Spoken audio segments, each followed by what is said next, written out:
certainly work against one another.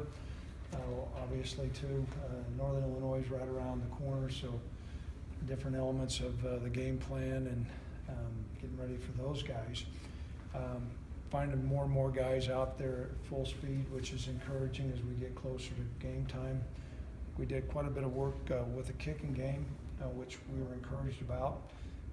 Cooper hit all his field goals today and extra points, so I was happy about that and did a nice job with his kickoffs. So making progress here with the place kicker. Didn't sustain any serious injury. I think Caden Jackson might have tweaked his knee a little bit, but they taped it up and put him back in there, so he seemed to be okay. But that's the only thing that I saw out there. Maybe something will come up, after practice. We'll have a practice this evening instead of this afternoon. Be our last 2 days and try to get ourselves acclimated. The lights, particularly, not a big deal for the linemen, but for the skill players, wide receivers, quarterbacks, specialists, just to get used to those lights. So we'll have a light practice this evening. So at this time, questions? Coach, the longer that camp goes on, how much more specific do the practices get in terms of preparing for a specific opponent? They get more specific, and we've done a lot of scout team work. A lot of the preparation by our coaches during the course of the summer was done, so we're integrating those elements of the game plan. But what you can't do is lose sight of practicing against the very best competition. That always brings out the best in you. So it's kind of a blend of our fundamentals against our own offense and defense, and then also elements that Northern Illinois will do offensively and defensively in the kicking game. Craig, a little bit more than a week to go right now. What's your biggest concern? Probably depth, and that's probably any coach, unless you're a real mature team where you've got fifth-year seniors playing. We've got some young guys that are going to be out there. Specifically, I think we're pretty thin in the offensive line, and that's a concern. And then I think just to make sure that all those guys that had some hamstrings, that they make sure that they're able to complete the game. Right, with a guy like Wingert, I mean, we saw what he could do last year, and he's been limited. Maybe you've been, certainly cautious with him, but do you feel like he'll be ready to go, even though he proved a lot? He's still just a true sophomore, so how important our reps are, and how do you think he'll be ready, I guess, for next Saturday? Yeah, we do. I wouldn't say, I think he's about in the 90 to 100% as far as his, his hamstring, but he has been taking reps out there, and I think that's important, even though he played a lot last year. Robert's important for all the guys. You got to knock off the rust and get out there and make sure your pictures are clean. And he's certainly a self-starter, so he's been taking all the reps with the ones, and so we're encouraged about that. We anticipate by game time he'll be running full speed. I think he could probably run full speed right now. Coach, you're 2 weeks, 2 weeks from Northern Illinois. Can you just kind of give a gauge for the overall team's performance thus far through camp? Well, I think we're closer than 2 weeks. Last time I checked, I didn't mean that. I mean, game's coming up, and so we feel good about our preparation.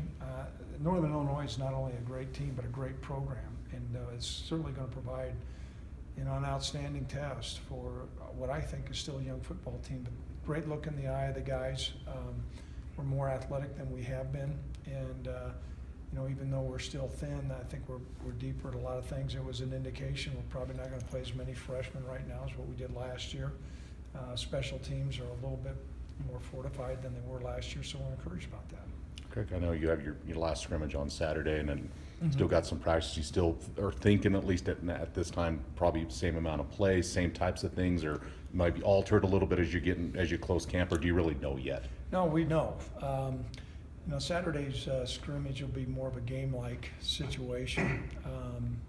We'll have officials here. We'll make sure all our coaches are on headsets. We'll do all our substitutions to try to do as much of a dry run as we can.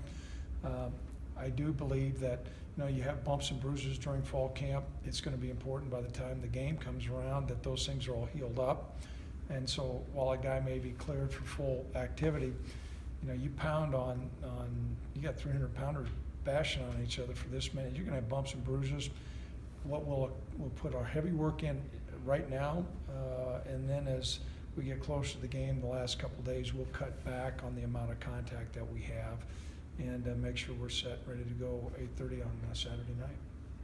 Coach, you mentioned earlier in camp implementing some of the tackling techniques of the Seattle Seahawks, kind of getting the head out of it a little bit. Is that something new that you're doing this year, or? Emphasizing it more. You know, as college coaches all across the country, you know, we want to make sure that the game can be played as an aggressive game. That's what people in America appreciate. That's what we coach. That's why our players are out there. But to try to get the head out of the game, when I say that, trying to get your helmet out of contact as much as possible. We've made an emphasis, not only our staff, but you know, all the other head coaches in the country. We get together in the offseason and talk. Okay, how are we gonna move forward? And so, particularly those injuries with the linebackers and secondary, to alter their techniques, but to get the guy down. And you're seeing more rugby-style tackles all across, swooping and things like that. And so we've emphasized that. I know we've had 2 concussions during fall camp, and last year at this time we had 11. I don't think we've changed or compromised our physicality in getting our guys ready to play, though we're just playing smarter. Okay, I know team captains, I know you guys choose those, announce those Monday game week or after the scrimmage, or how you guys want to do Actually, that? we'll announce them before the scrimmage, and that'll be the first time those guys march out in front of this football team. I think we have good leadership. We talked yesterday extensively about the traits of leadership and what kind of guys that we're looking for. The team will vote on that, and we'll announce those before the scrimmage. And you as staff choose them, or the No, kids? Our players choose. Players choose. Yeah, I think that's probably the highest honor, you know, a player can receive, to be put in a position of leadership selected by his peers. Says a lot.